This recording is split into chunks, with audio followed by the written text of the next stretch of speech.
Okay, hi Alice Ann. We are recording now and I'm excited to get to know you a little bit better. So tell everybody about yourself and your organization. Sure. My name is Alice Ann Harwood. I am the co-founder of Carnelian. We are a newly launched company. We're actually right in the midst of redoing our website as we speak. I've spent about 20 years as a practitioner in the nonprofit sector.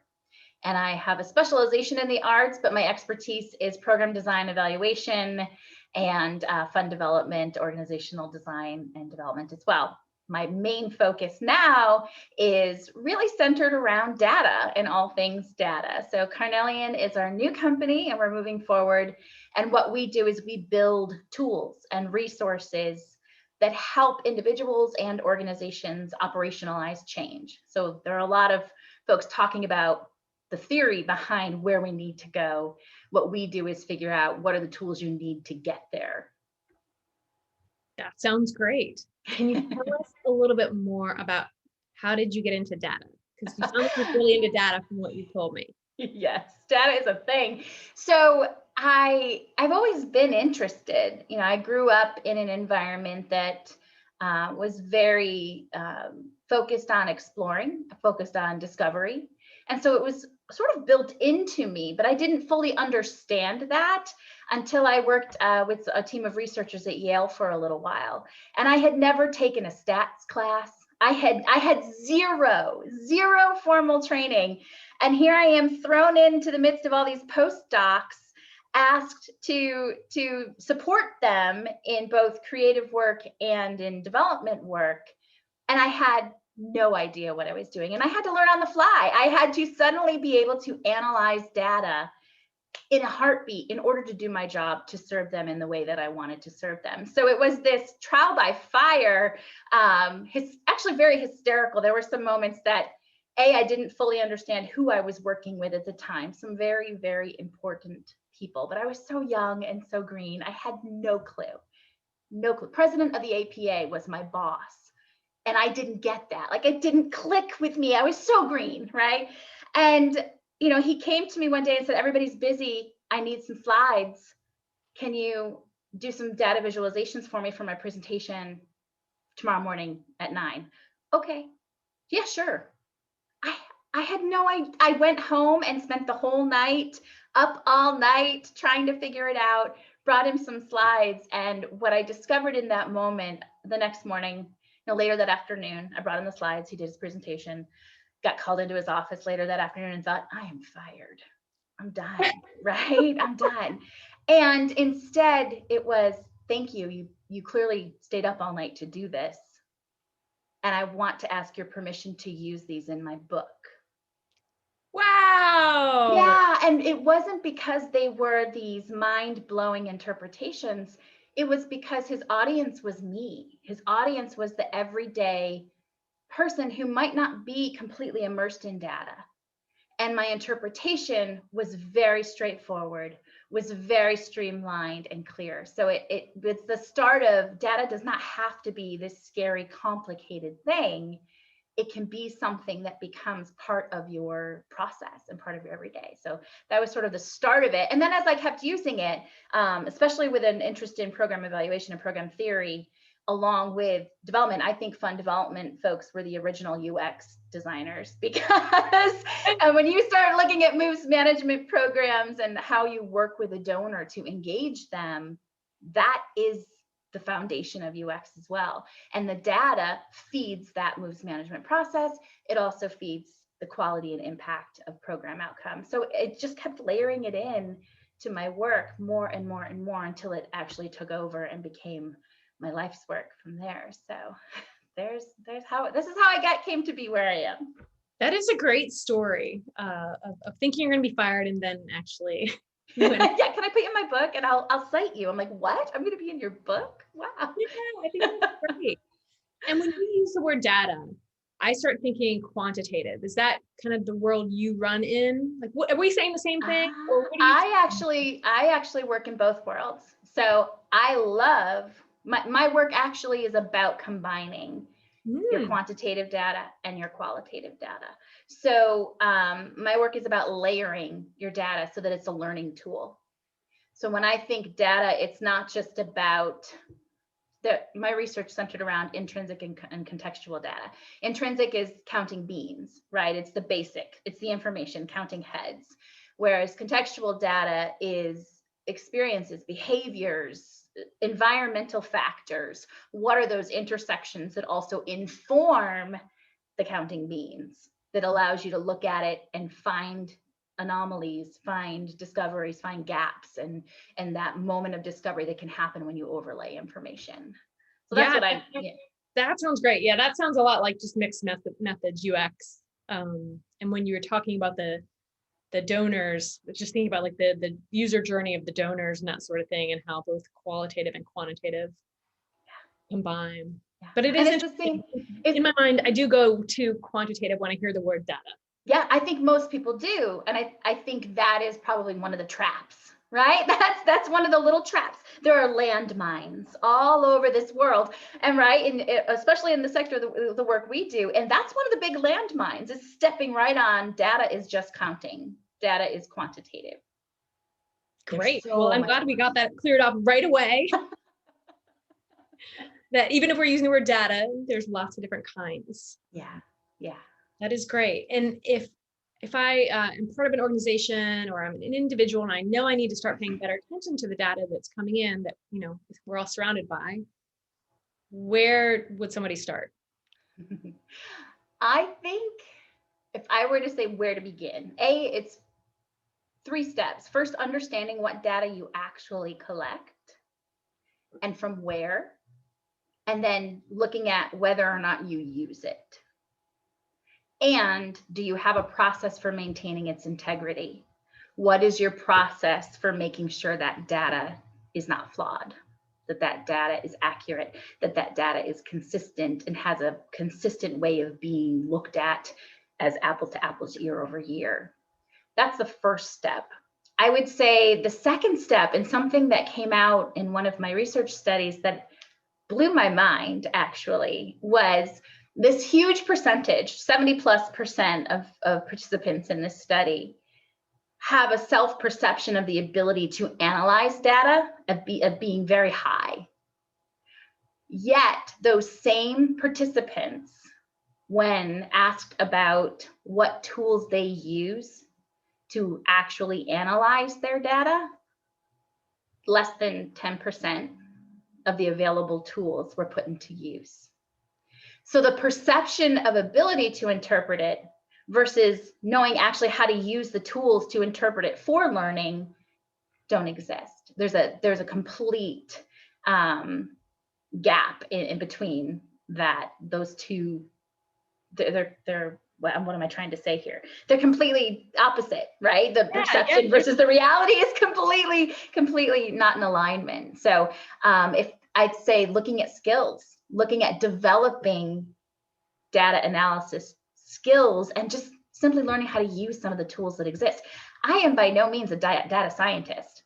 I know what I don't know how to do, but I know what's possible, and I know what tools can make it possible. And if somebody who is a data scientist is working with me, I can help them, talk them through it. So I don't need to know how to do it, but as the leader, I need to hire someone smarter than me who does know how to do it, but I need to at least understand what do they need, what professional development do they need to continue learning how to use those tools, and what investment do I need to make into my infrastructure to understand what tools are necessary to actually utilize the data you have. So I'd say that's where to start. Okay, that sounds pretty good. Now, I'm going to bring up another objection that I think people might have in general, which would be like, that sounds really expensive and like a ton of work. And do you bump into that? I mean, all the time. And I think that's the belief that data is hard, data is expensive, data is beyond our capacity, and I don't have time to do what I'm doing. You don't have time to not pay attention to the data, because the data should be informing every decision you are making. So I'm speaking now in terms of the nonprofit world, right? So if you're not using your data to make organizational decisions and to inform it, why are you doing any of it? You're working completely in a vacuum. So that objection as to that's not us is I just don't accept it. I don't accept it because it is affordable. I mean, there are free courses everywhere. Google is your friend. You can find, anytime I need to know how to do something, I can Google it and get a step-by-step and just follow the steps, print it out, follow the steps. If you're an analog person, use your printer. You know, and there are courses, Linda courses that are free, which Linda was purchased, right? Linda was bought out, I believe. Part of LinkedIn now. Yeah, I think it is. Yeah. Through LinkedIn Learning. Yeah. You know, and simple things. I mean, I don't have the tools to get data. Do you have a Gmail account? Yes. Okay. What I would like you to do is set up Google alerts on this topic, on this person, on this, you know, whatever you need to learn more about. And you can tap into it and tap into other people's data sources and start layering them into your own and finding out, okay, who of my audience actually fits this data that someone else is pulling already? And what does that mean? How does that inform me? So it doesn't have to be expensive. Go take an Excel course. The Power Queries in Excel, a basic, simple way to learn how to analyze data. You can find them by Googling them and get a step-by-step, but you can also get a lot of free courses and just find someone who can teach you those Power Queries that are actually quite user-friendly. They're very, what's the word I'm looking for? Intuitive.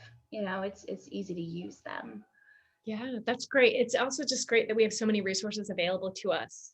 I often tell people to go check out Google Analytics Academy, because oftentimes we have Google Analytics on our site, but we don't actually know how to like do much with it. And we're not excluding bots, or there's just kind of weird things going on. Yeah, yeah. But I think there's also that perception of it's counting. And so looking at analytics and not understanding, well, how do I count? Where's the counting in that? Well, that it might not be a counting thing. You might actually need to layer two different things together to find out something new based on the information that's being gathered. How are you synthesizing the different pieces of information together to tell a full story? Yeah, that's what it's all about, right? It's full story. Yeah, right? yeah. The whole picture, what's really going on, so you can make great decisions. Yeah, yeah. And I think data for me is how I use data, where I rely on it the most is confirming my assumptions. From the most basic assumption possible to things I may not have ever even thought about that came up when I say, why is, so I'm looking at a program theory, right? I'm looking at my data and I can't figure out why it's not coming out as the theory said it would. Where's it broken? Usually it's an assumption. Usually there's an assumption. Same thing happens if you're thinking in the donor realm, right? If you're thinking data and donor work in your fund development program, usually you've made a wrong assumption. You decided that the husband was the decision maker. In all actuality, it's the daughter, right? Yeah. You know? And you know, there are so many assumptions that we make. So the data qualifies our assumptions and helps us determine what might be broken. So I think that's where I use data the most, is helping me understand where I didn't see something or something I assumed actually was inaccurate. And so the data helps beef those thoughts up. Yeah, that's great. That is definitely a big part of user experience, is like getting the assumptions to be explicit out on the table so we can take a peek at them and be like, is this really true? Or is this just what all the stakeholders think, and sends us down this really wacky path with our website or whatever other digital tool that we're typically working with. But yeah, that's great. Can you tell us other pitfalls that you see people fall into around data? Oh, sure. Manipulating it. Okay, tell instead of learning from it. So I have a colleague who calls me on a regular basis, who is, he used to work for me, and now he's at an organization now that is huge. It's a giant organization. And his frustration is they don't actually want to know the real results. They want certain results. So it's like a researcher going in with a thesis and disregarding the fact that it's okay to disprove their thesis, that is just as valuable and just as quality work as proving your thesis. But we're programmed for accountability. So we're always pushing what's right? How are we proving that what we're doing works, instead of saying, how are we finding out it doesn't and needing to make changes based on what we're learning? And I think the biggest pitfall, other than the thinking you have the skills and you really don't, and counting, is also trying to manipulate it to tell the story you want to tell versus letting it narrate the story itself. Yeah, I mean, I've certainly seen that in many different cases, of course, around user experience types of research and qualitative data and confirmation bias and yes. Yeah, those sorts of things. Yeah. How do you try to get people in the mindset of being more open-minded, like a true scientist would be? right. You have to be open to failure. Your risk threshold needs to be set. I think part of your assumptions has to include, how do I articulate what my risk threshold is, so that I know how much risk I can take towards failure so that I can learn. Because without that risk of failure, there is no learning, right? We learn through our failures. And if we're always only focused on, here, we're doing it, when you're not actually doing it. And when it comes down to it, eventually that will come to the surface and others will know that you're not doing it, right? You're spinning your wheels in the mud.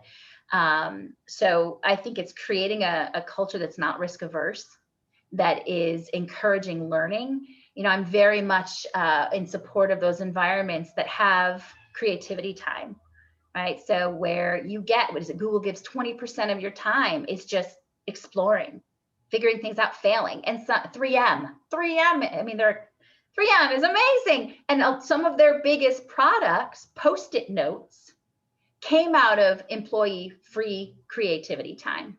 Explore, figure something out. They invest, what, I think $3 billion a year. I'd have to look at the stats to know for sure. They invest so much money in R&D. So what is the R&D threshold, risk threshold of your organization? Most organizations don't even have an R&D aspect to their work. Succeed or else. There's no room for failure. And that's, you know, that's perpetuated from the funders, from the way that we're structured as a sector, of course, but you don't have to live within that. You can work to build in opportunity, and funders actually are very supportive of failure. I find that my relationships with funders are better when I've failed and worked through the failures with them to overcome the challenges and find new solutions and actually learn something together. They're more apt to give me more funding to continue working than the one who I kept saying, it's working. And then suddenly it comes to the surface, it's not working. And you're never going to see funding from them again. So it's really creating a culture that is accepting of failure is the biggest step in getting folks. And that's just using a lot of influence, slow wins, little tiny wins, fail and show how that fail helped move something forward. And work in those little tiny increments to overcome and bring people on board and help them see the value in risk taking. I think that was really great. That was a great answer. Sharing with us about that. I think that's a real challenge. I think there's certainly a lot of desire, and I even see it in the startup world and other areas beyond nonprofits, where we say we want to fail and we say that we're willing to take a risk, but then when it comes down to it, people are being punished for ideas, doing something that didn't work out. Yeah, that sort of thing. We gotta get away from that if we're gonna actually learn, right? Absolutely. And that's all on the leader. That's 100% on leadership of organizations working to create a culture. It can't come from staff. The leader needs to embrace that risk and be okay with it.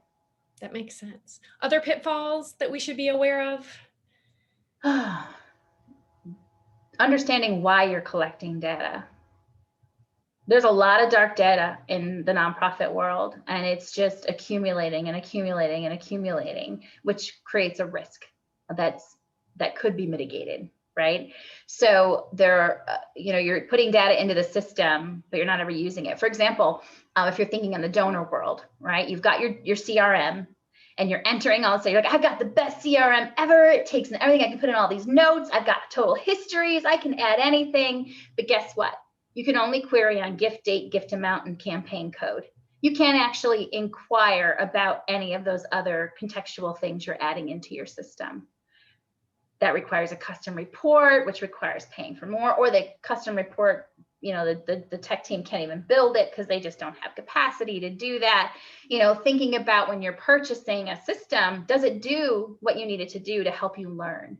And many of the CRMs that are touted as amazing are not thinking. All they can do is count heads, they count beans. They can't actually analyze or layer in anything contextual.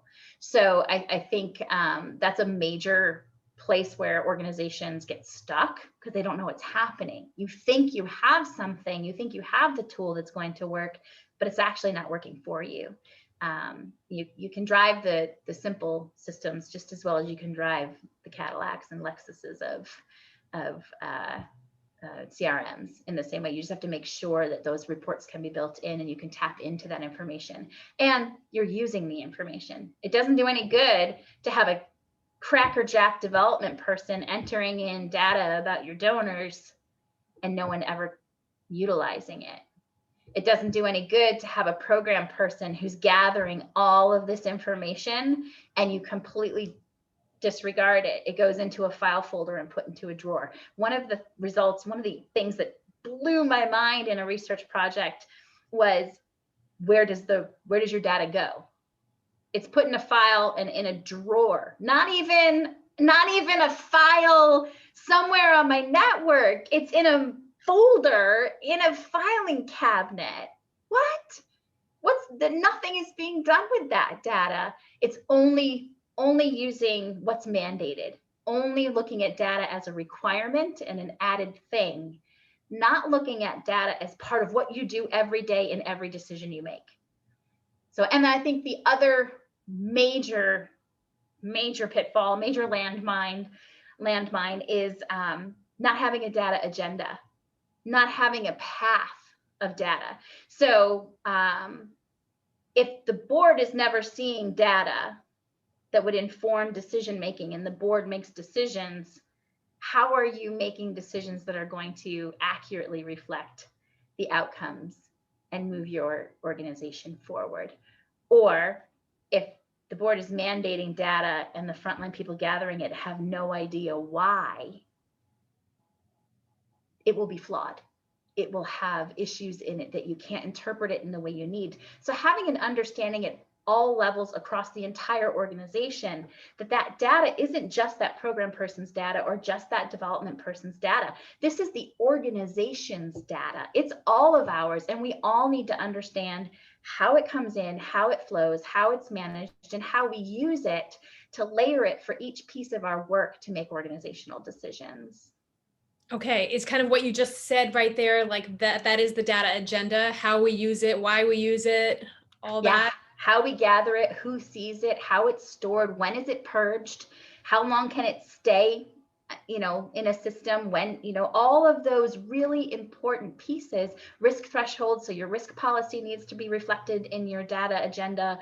Who determines what data is gathered and why? What is the process? What is the process for using it? Are you following ethical standards? There are no standards for the nonprofit world. We don't follow the same research standards that a researcher would have to adhere to, yet our subjects are more often than not human subjects. But we have zero training, zero awareness, no regulation about what that data capture is, and are we ethically gathering that data? So that's a part of your data agenda, is adopting ethical processes. And animals, even if you work with animals, there are the whole set of ethical standards. So learning IRB processes and making that part of your data agenda, it's bigger because there's a risk to it. There is a risk, right? There's always a risk. But the benefits of having it well planned, having it mapped out, understanding where it's going and how you're using it, that mitigates legal issues and removes that barrier from people saying we can't do that because it's a legal issue. No, you've got yourself covered. You've got a data agenda that maps all of this out, that you're protected, you're making the right decisions, and your risk team is your risk policy is up to date and includes your data agenda. But then it's making sure that data doesn't sit and become dark data just sitting there contributing to that huge pool of data that someone could tap into at some point that's at a higher risk than data that's actively being used. Yeah, thanks for explaining all that. So, you would want to have your data agenda explicitly written out, policies decided on, that sort of thing. It's interesting when you were talking about data gathering, a lot of the conversations I've been having lately are about being trauma informed in our gathering, and being sure in our research methods, in our process of talking to people, that we're being mindful, that we're not making it worse. And in the same way that IRB is there to protect subjects in the university realm. Right. There's a lot of stuff to think about. Yeah. Yeah. And I think sometimes organizations get stuck in, well, I only collect what the funder tells me I need to. Yeah, what the funders want. Mm-hmm. How is that informing your organization? How is that making you a data-driven organization that's making the best decisions and proving to your donors that you are the best investment? I'm just doing what I'm told and checking off the box. So that's probably the other pitfall, checking off the box. Yeah, check out the boxes. And also it's about probably when you are, collecting that data, maybe it is for funders, you're asking a certain question, explaining to the person you're getting it from, why do you need it? Why do you need to know that kind of information? Yeah. And having the audacity, which is wonderful. I don't look at audacity as a negative word. It's one of my favorite things to be, is completely audacious, is going back to a funder and saying, this data point you're asking me to gather is a hindrance to my trust building, is not in alignment with the values of our program. Could we consider a different data point? Here's what we capture. Will this work? Funders love that. Yet most organizations think I just have to do what the funder wants or I won't get funded.